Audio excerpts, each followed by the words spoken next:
When you look back on your early career, you want to feel like something you did was yours and has your fingerprints on it, and something that's enduring across institutions or organizations or jobs or titles, because you're the only thing that's going to be with you across your whole lifetime and across your whole career. I'm Brynn Plummer. I am the Vice President of Equity, Inclusion, and Community Relations at the Nashville Entrepreneur Center and the owner of the Socialite Design Co. And here's shit I wish I knew.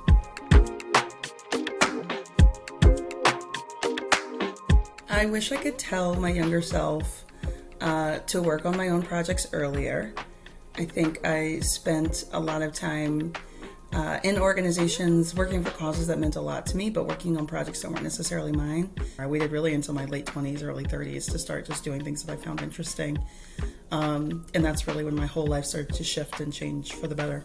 Tracy Ellis Ross talks about like walking towards wholeness and not perfection. And I think that's sort of what I'm feeling towards, kind of just chasing after myself.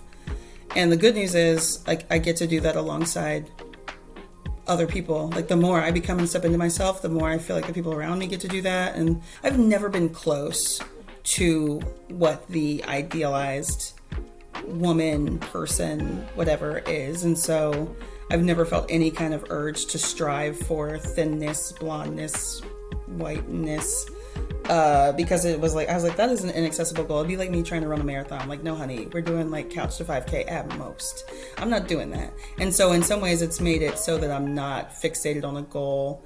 Like I'm not motivated by things that are unachievable. Like I know a lot of entrepreneurs are. I'm not that girl. And so I just had to divest from that in order to survive. Like I think I had to divest from that idea of what mainstream beauty and mainstream success is in order to have a sense of worth that was where I could be at the center. Someone who looked like me and talked like me and had my different sets of things could be the hero. There's definitely been some people, like as I've moved into this phase of my life of like modeling, and I did modeling for like an underwear company and I definitely had some people like raise an eyebrow at it, and I was also like, bless their hearts, like it probably sucks to not feel free, or it probably sucks to like feel like your body doesn't deserve to be in like whatever on the website of this company that's trying to demonstrate that they are size inclusive. Like I bet that really fucking sucks that something in your life, and probably your parents / the media writ large, told you that who you are, who I am, or whatever, like we don't deserve to be there. But for the most part, I think people are just like, what is this bitch on? Because she be doing a lot. I think is the main thing. And I like that people think that. I'm just like, I like that people are like, where does she find the time and the energy? And what gives her the right to do these things? And people ask it in a way that's like, I'm into it. I want to do the same thing.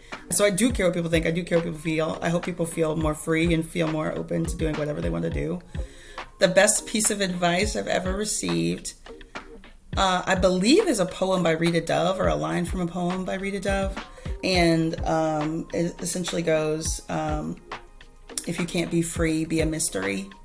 What it meant to me, and I read that like, I want to say I was 28 or 29. I felt really trapped at the time. And so I felt sort of like, okay, you're not free, but you need to figure out what's going to make you free. And you don't have to tell people. You can just keep it to yourself. You can work on it with the people who are going to understand the vision from an early start. I don't think you have to step into something new and do a press release. Like you can keep it to yourself. Like that time in your life when you're about to do something new or big or something that's going to make you get more free before people know about it is really sacred time. Do what you need to do, and when the world needs to know, the world will need to know. And just keep a corner of the world for yourself, like whatever that is. It's okay to be mysterious to the people who know and love you. You belong to yourself first. And I think of that like pretty much every day in some way.